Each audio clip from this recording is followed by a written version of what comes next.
শেখ হাসিনা সরকারের পতনের পর থেকে নানা ইস্যুতে মন্তব্য করে সমালোচনার জন্ম দিয়েছেন বিজেপি নেতা শুভেন্দু অধিকারী। নরেন্দ্র মোদীর এই দলের মধ্যে বাংলাদেশ নিয়ে বেশি কটূক্তি করেছেন পশ্চিমবঙ্গের এই নেতা। এবার ভারতীয় পার্লামেন্টে কুরুচিপূর্ণ মন্তব্য করায় জনরোষে পড়েছেন তিনি। এর জেরে শুভেন্দুকে জুতা পেটাও করা হয়। প্রশ্ন হচ্ছে, কি বললেন বিজেপি এই নেতা? এদেরকে কেউ কাউন্টই করে না, মশা মাছি হেঁটে গেলে মারিয়ে নিয়ে চলে যাব আমরা। কলকাতা শহরে যে গার্বেজটা আজকে সকালে উঠেছে, ওটা যদি কার্গো প্লেন আমাদের এত আছে, আমরা উপরে নিয়ে গিয়ে শুধু ঢাকনাটা খুলে দিই, মোল্লা ইউনুস সহ গোটা ঢাকা চাপা পড়ে। ক্ষমতার অহংকার আর আইনের শাসন, এই দুয়ের মধ্যে যখন সংঘর্ষ হয়, তখন রাজনীতির ময়দানে এমন কিছু দৃশ্য তৈরি হয় যা কোনোদিন ভোলার নয়। যে দম্ভ নিয়ে একজন প্রভাবশালী নেতা বলেছিলেন, এমন শাস্তি দেব 3 পুরুষ মনে রাখবে, আজ সেই দম্ভ চূর্ণ বিচীর্ণ হয়ে গেছে। অহংকারের ফানুস ফুটো করে দিয়েছে খোদ সুপ্রিম কোর্ট। রাজনীতির দাবার ছকে কখনো কখনো এমন একটা চাল আসে যেটা দেখলে মনে হয় যেন 10টা গুটি একসঙ্গে সরে গেল, কিন্তু আসল সত্য হলো গুটিগুলো সরে যায়নি, শুধু তাদের ভিতরে ফাটল ধরে গেছে। আর সেই ফাটলের শব্দ আজ কলকাতা থেকে দিল্লি পর্যন্ত শোনা যাচ্ছে। ইসরায়েলের মতো ভারতকেও মুসলিম গণহত্যা চালানোর আহ্বান জানিয়ে ব্যাপক সমালোচনা জন্ম দিয়েছেন পশ্চিমবঙ্গের রাজনীতিবিদ শুভেন্দু অধিকারী। যারা ভোটার লিস্টে নাম নেই, যাদের একতলা বাড়ি, তারা টাকা পাচ্ছে, আর আমরা গরিব মানুষ, আমাদের 3 দিয়ে ঘর করা, আমরা টাকা পাচ্ছি না কেন? আমাদের যে জিনিসটা চালু হয়ে গেল, সেই জিনিসটা কিভাবে বন্ধ হলো? এটা কৈফিয়ত চাই। অন্নপূর্ণা ভান্ডারের টাকা না পেয়ে এবার পুরসভার ইনকোয়ারি অফিসারের বাড়ির সামনে বিক্ষোভ মহিলাদের। অন্নপূর্ণা ভান্ডারের টাকা না পেয়ে এবার পৌরসভার ইনকোয়ারি অফিসারের বাড়ির সামনে বিক্ষোভ দেখালেন মহিলারা। তাদের দাবি বেছে বেছে টাকা ঢোকানো হচ্ছে, আমরা ন্যায্য প্রাপক অথচ আমরা টাকা পাচ্ছি না। সেই কারণেই 13 নম্বর ওয়ার্ডে এদিন ওই পৌরকর্মীর বাড়িতে বিক্ষোভ দেখায় একাধিক মহিলারা। প্রিয় দর্শক, দেশ এবং দেশের বাইরে ঘটে যাওয়া ঘটনাবলীর উপর বিশ্লেষণ করে অতি গুরুত্বপূর্ণ কিছু ভিডিও ফুটেজ নিয়ে আপনাদের মাঝে হাজির হয়েছি। এমনকি দর্শক, আমি আশা করছি ভিডিওর শুরুটা দেখেই কিন্তু বুঝতে পেরেছেন আজকের নিউজটি কতটা গুরুত্বপূর্ণ হতে যাচ্ছে বা কতটা গুরুত্বপূর্ণ হওয়ার সম্ভাবনা রয়েছে। প্রিয় দর্শক, তাই বলছি, যারা ভিডিওটি অন করেছেন তারা ভিডিওটি না টেনে সম্পূর্ণ মনোযোগ সহকারে দেখবেন, তাহলেই বুঝতে পারবেন আজকের এই ভিডিওর মূল রহস্য বা আসল ঘটনাগুলো। তো প্রিয় দর্শক, চলুন দেখে আসি সেই আজকের কাঙ্ক্ষিত ভিডিওগুলো। তবে তার আগে বলি, যারা এখন এই চ্যানেলটি সাবস্ক্রাইব করেন নাই তারা সাবস্ক্রাইব করে পাশে থাকা বেল আইকনটি বাজিয়ে দিবেন। আর যারা ইতিমধ্যে এই চ্যানেলটি সাবস্ক্রাইব করে রেখেছেন তাদেরকে অসংখ্য ধন্যবাদ। তো চলুন দর্শক, আমরা একটা লাইক দিয়ে ধারাবাহিকভাবে ভিডিওর সকল বিস্তারিত আলোচনা দেখে আসি। ক্ষমতার অহংকার আর আইনের শাসন, এই দুয়ের মধ্যে যখন সংঘর্ষ হয়, তখন রাজনীতির ময়দানে এমন কিছু দৃশ্য তৈরি হয় যা কোনোদিন ভোলার নয়। যে দম্ভ নিয়ে একজন প্রভাবশালী নেতা বলেছিলেন, এমন শাস্তি দেব 3 পুরুষ মনে রাখবে, আজ সেই দম্ভ চূর্ণ বিচীর্ণ হয়ে গেছে। অহংকারের ফানুস ফুটো করে দিয়েছে খোদ সুপ্রিম কোর্ট। ভারতের সর্বোচ্চ আদালত এমন এক যুগান্তকারী রায় দিয়েছে যা পশ্চিমবঙ্গ রাজ্যের পুরো রাজনৈতিক সমীকরণকে এক লহমায় উল্টে পাল্টে দিয়েছে। যে মানুষগুলো ভেবেছিল ক্ষমতার জোরে বিরোধী স্বরকে চিরতর স্তব্ধ করে দেবে, আজ তাদের নিজেদের মুখেই তালা পড়ে গেছে। কিন্তু কিভাবে ঘটলো এই রাজনৈতিক ভূমিকম্প? কে সেই ব্যক্তি যার একটা সামান্য পদক্ষেপ পুরো রাষ্ট্রযন্ত্রকে প্রশ্নের মুখে দাঁড় করিয়ে দিল? এই পুরো ঘটনাক্রম বুঝতে গেলে আমাদের একটু পেছনের দিকে তাকাতে হবে, যেতে হবে একেবারে এই আগ্নেয়গিরির উৎপত্তি স্থলে, দিল্লির যন্তর মন্তর, দেশের ক্ষমতার কেন্দ্রবিন্দু। ঠিক সেখানেই টানা 36 দিন ধরে চলছিল এক অভূতপূর্ব ছাত্র আন্দোলন। কারণটা আমাদের সবার জানা, নিট পরীক্ষায় নজিরবিহীন দুর্নীতি, প্রশ্নপত্র ফাঁস আর গোটা শিক্ষা ব্যবস্থার চরম পচন। দেশের ভবিষ্যৎ যাদের হাতে, সেই ছাত্র সমাজ যখন দেখলো তাদের স্বপ্ন টাকার বিনিময়ে বিক্রি হয়ে যাচ্ছে, তখন তারা আর ঘরে বসে থাকতে পারেনি। গোটা দেশ জুড়ে তৈরি হয়েছিল এক অস্থির পরিস্থিতি। প্রায় 20 জনেরও বেশি মেধাবী ছাত্রছাত্রী এই দুর্নীতির বলি হয়ে আত্মহত্যার পথ বেছে নিয়েছিল। এই মৃত্যুগুলো শুধু একটা পরিসংখ্যান ছিল না, এগুলো ছিল পচে যাওয়া সিস্টেমের গালে এক একটা চর। সেই ক্ষোভ, সেই যন্ত্রণা আর অবিচারের বিরুদ্ধে প্রতিবাদের আগুন যন্তর মন্তর থেকে ছড়িয়ে পড়েছিল গোটা দেশে। আর সেই আগুনের আঁচ এসে পড়ে কলকাতার রাজপথেও। ধর্মতলা পরিণত হয় প্রতিবাদের এক নতুন ভর কেন্দ্রে। বামপন্থী ছাত্র সংগঠন থেকে শুরু করে সাধারণ মানুষ, এমনকি ককরোচ জনতা পার্টি নামের রাজনৈতিক মঞ্চ থেকেও মানুষ রাস্তায় নেমে আসে। তাদের দাবি ছিল একটাই, দুর্নীতিগ্রস্ত শিক্ষা ব্যবস্থাকে পরিষ্কার করো, মেধার সম্মান ফিরিয়ে দাও। কিন্তু যে কোনো বড় গণ আন্দোলনে যেমন একটা অন্ধকার দিক থাকে, এখানেও তার ব্যতিক্রম হলো না। শান্তিপূর্ণ আন্দোলন হঠাৎ করেই মোড় নিল অন্যদিকে। ধর্মতলার বুকে চরম বিশৃঙ্খলা সৃষ্টি হলো, সাংবাদিকদের উপর আক্রমণ নেমে এলো। পরিস্থিতি এমন উত্তপ্ত হয়ে উঠল যে রাজ্য প্রশাসন তড়িঘড়ি করা পদক্ষেপ নেওয়ার সিদ্ধান্ত নিল। আর এখানেই শুরু হলো আসল বিতর্ক। পুলিশের জালে ধরা পড়ল 16 জন, কিন্তু প্রশ্ন উঠল, যাদের গ্রেফতার করা হলো তারা কি সত্যি দোষী, নাকি আসল অপরাধীদের আড়াল করতে বেছে বেছে কিছু নিরীহ মানুষকে বলির পাঁঠা বানানো হলো? কারণ এই গ্রেফতার হওয়া মানুষগুলোর দিকে তাকালে একটা অদ্ভুত প্যাটার্ন লক্ষ্য করা যায়। অনেকেরই অভিযোগ, এই ধরপাকড় কোনো সুনির্দিষ্ট প্রমাণের ভিত্তিতে হয়নি, বরং ধর্মীয় ও সামাজিক পরিচয় দেখে বেছে বেছে কিছু মানুষকে টার্গেট করা হয়েছে। এই পুরো তল্লাশি তল্লাশি আর গ্রেফতারি অভিযানের সব থেকে মর্মান্তিক এবং হাস্যকর উদাহরণ হলো সালমান নামের এক ছেলের গল্প। একটু ভেবে দেখুন তো, একটা ছেলে যার হাতে কোনো পাথর ছিল না, যে কোনো ভাঙচুর করেনি, সে কি করছিল? একটা বড় বস্তা হাতে নিয়ে সে রাস্তার উপরে পড়ে থাকা চায়ের ভাঁড়, প্লাস্টিকের বোতল আর নোংরা আবর্জনা কুড়িয়ে পরিষ্কার করছিল। যে ছেলেটা নিজের দেশের মাটিকে, আন্দোলনের জায়গাকে নিজের হাতে পরিষ্কার করছিল, প্রশাসন তার হাতেই পরিয়ে দিল হাত করা। কেন? নিজের দেশকে পরিষ্কার রাখাটা কি তবে অপরাধ, নাকি তার নাম বা তার সামাজিক পরিচয়টাই তার সবচেয়ে বড় অপরাধ ছিল? এই প্রশ্নের কোনো উত্তর পুলিশের কাছে ছিল না। আর ঠিক এই জায়গাতেই আসরে নামে দেশের সর্বোচ্চ আদালত। গত মঙ্গলবার সুপ্রিম কোর্ট থেকে যে রায় বেরিয়ে এলো তা আক্ষরিক অর্থেই রাজনৈতিক মহলে এক বিশাল ভূকম্পন তৈরি করলো। আদালত 16 জনকেই জামিন দিয়ে দিল। কিন্তু শুধু জামিন দেয়াই শেষ কথা নয়।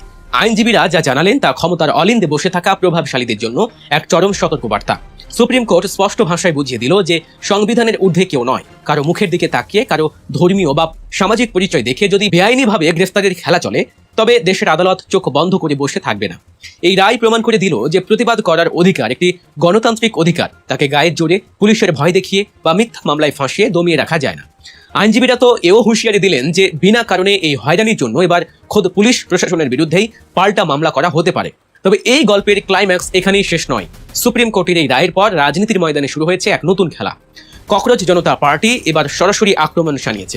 তারা রাজ্যের দলনেতা মুখ্যমন্ত্রী শুভেন্দু অধিকারীকে সামনে রেখে চরম ডেডলাইন ছুড়ে দিয়েছে প্রশাসনের দিকে। তাদের দাবি পরিষ্কার, আন্দোলনকারীদের বিরুদ্ধে দায়ের করা প্রতিটি এফআইআর অবিলম্বে প্রত্যাহার করতে হবে।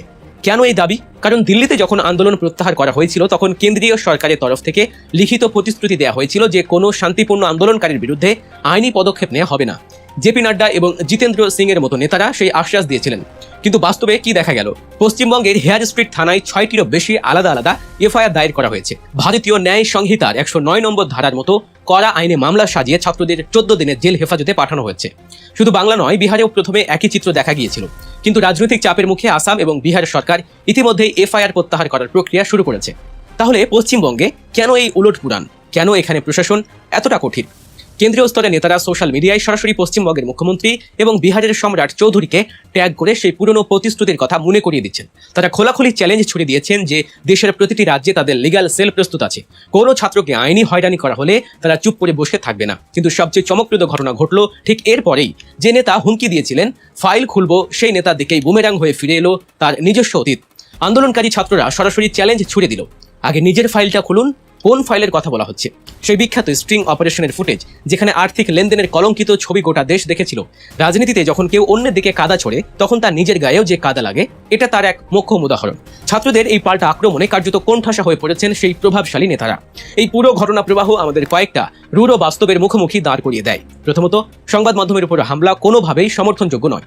গণতন্ত্রের চতুর্থ স্তম্ভকে আঘাত করা মানে গণতন্ত্রকেই হত্যা করা। কিন্তু সাংবাদিকদের উপর হামলার অজুহাতে যদি ঢালাওভাবে নিরীহদের গ্রেফতার করা হয়, তবে সেটা আরও বড় অপরাধ। দ্বিতীয়ত, যখন দেশের প্রধানমন্ত্রী বা স্বরাষ্ট্রমন্ত্রীর মতো শীর্ষ নেতৃত্ব চুপ থাকেন, তখন রাজ্যের ক্ষমতাসীনেরা নিজেদের মতো করে আইনকে ব্যবহার করার সাহস পায়। কেন্দ্রের দেয়া প্রতিশ্রুতি রাজ্যে সে কর্পূরের মতো উড়ে যায়। আগামী দিনগুলোতে পশ্চিমবঙ্গের রাজনীতি এক চরম টানাপোড়েনের সাক্ষী হতে চলেছে। ককরোচ জনতা পার্টি দেয়া ডেডলাইন যদি পার হয়ে যায়, তবে রাজ্য জুড়ে ফের এক নতুন গণ আন্দোলনের ঝড় উঠতে পারে। আইনজীবীদের দল যদি সত্যি পুলিশের বিরুদ্ধে হয়রানির মামলা করে, তবে প্রশাসনের শীর্ষ কর্তাদের জবাবদিহি করতে ঘাম ছুটে যাবে।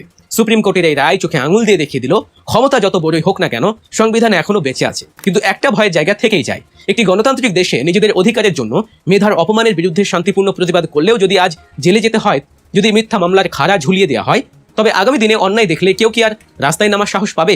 রাজনীতির দাবার ছকে কখনো কখনো এমন একটা চাল আসে যেটা দেখলে মনে হয় যেন 10টা গুটি একসঙ্গে সরে গেল, কিন্তু আসল সত্য হলো গুটিগুলো সরে যায়নি, শুধু তাদের ভিতরে ফাটল ধরে গেছে। আর সেই ফাটলের শব্দ আজ কলকাতা থেকে দিল্লি পর্যন্ত শোনা যাচ্ছে।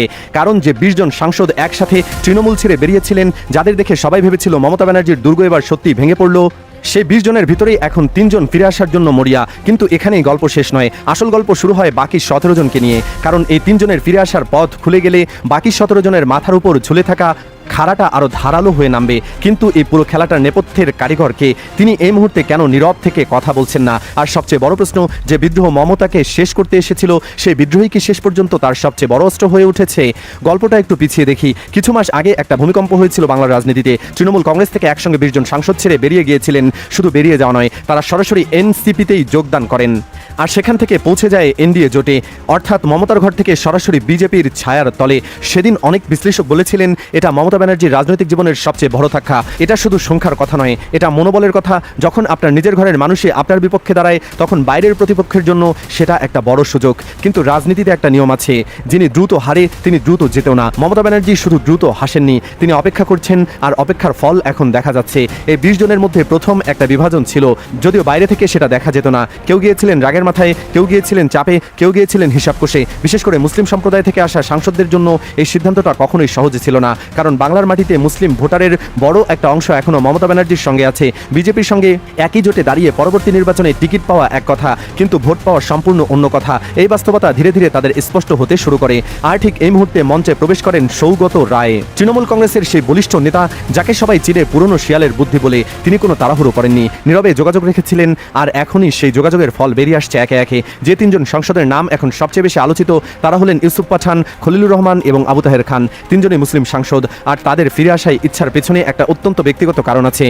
আবু তাহের খান প্রায় 1 মাস আগে প্রকাশ্যে বলেছিলেন কোনো মতে বিজেপির সঙ্গে হাত মেলাবেন না, মমতা ব্যানার্জিকে সম্মান করেন, শ্রদ্ধা করেন। তাই সেই বক্তব্যের ভিডিও সোশ্যাল মিডিয়ায় এখন ঘুরছে। সেখানে তার কণ্ঠে যে অনুশোচনা ছিল সেটা এখন বাস্তবে রূপ নিতে চলেছে। কিন্তু এখানে একটা গুরুত্বপূর্ণ মোড় আসে। এই 3 জন কি শুধু আবেগের বশে ফিরছেন, নাকি এর পেছনে একটা সুচিন্তিত রাজনৈতিক হিসাব কাজ করছে? হিসাবটা বুঝতে হলে আগে বুঝতে হবে দল ত্যাগ বিরোধী আইনের জটিলতা।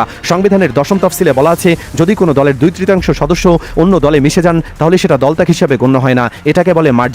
20 জন সাংসদের ক্ষেত্রে তৃণমূল কংগ্রেস দাবি করেছিল এটা দলত্যাগ নয়, কারণ 20 জন একসঙ্গে গেছেন। কিন্তু এটা একটা সূক্ষ্ম প্রশ্ন আছে, দল বলতে কি বোঝায়? শুধুমাত্র লোকসভায় 20 জন সাংসদ, নাকি পুরো দল যার মধ্যে আছে হাজার হাজার নেতাকর্মী, বিধায়ক, পঞ্চায়েত সদস্য? এই প্রশ্নটাই এখন আদালতের সামনে তুলেছেন কপিল সিব্বল। তিনি একটি পিটিশন দায়ের করেছেন। সেখানে তর্ক করা হচ্ছে, যদি পার্টি মানে পুরো সংগঠন হয় তাহলে 20 জন সাংসদ মিলে আরেকটা দলে মিশে যাওয়াকে কখনোই বৈধ মার্জার বলা যায় না, কারণ তৃণমূল কংগ্রেসের বাকি সবকিছু তো মমতার সঙ্গে আছে, শুধু 20 জন সাংসদ চলে গেছেন। সুতরাং এটা আসলে দল থেকেই। আর যদি আদালত এই ব্যাখ্যা মেনে নেয় তাহলে 20 জনের সাংসদের পদ একসাথে খারিজ হয়ে যেতে পারে।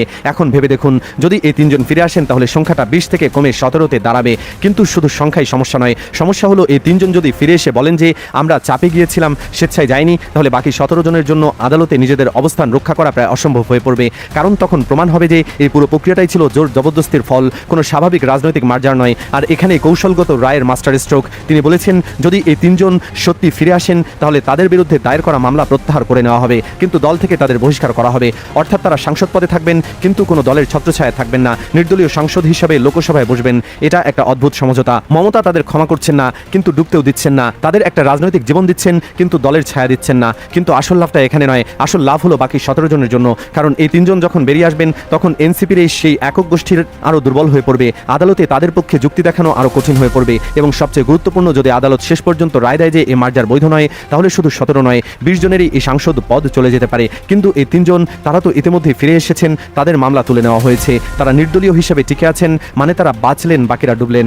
সৌগত রায় নিজেই বলেছেন সংখ্যাটা শুধু 3 নয়, আরও অনেকে যোগাযোগ করেছেন, তিনি নাম বলেননি, কিন্তু ইঙ্গিত স্পষ্ট। মানে তৃণমূল ছেড়ে যাওয়া 20 জনের মধ্যে আরও কয়েকজন ভিতরে ভিতরে কালীঘাটের দরজায় কড়া নাড়ছেন। তারা প্রকাশ্যে কিছু বলবেন না, কারণ সময় এখন তাদের পক্ষে নয়। কিন্তু যখন আদালতের শুনানি এগোবে, যখন চাপ বাড়বে, তখন আরও কয়েকজনের নাম হয়তো সামনে আসবে। কিন্তু কেন সে ফিরে আসার ঢেউ? কেন যারা একসময় ঢাকঢোল পিটিয়ে বেরিয়েছিলেন তারা এখন ফিরে আসতে চাইছেন? কারণ একটাই, বাস্তবতার মুখোমুখি। যখন বিদ্রোহ করেছিলেন তখন হয়তো মনে হয়েছিল নতুন দলের সঙ্গে নতুন ভবিষ্যৎ গড়া যাবে, কিন্তু এনসিপির এই একটা দল হিসাবে দাঁড়াতে পারেননি। বাংলার মাটিতে তার কোনো অস্তিত্ব নেই। আর এনডিএ জোটে গিয়ে বিজেপির সঙ্গে একই ছাতার তলে দাঁড়ানো মানে বাংলার মুসলিম ভোটারদের কাছে নিজের রাজনৈতিক পরিচয় হারানো।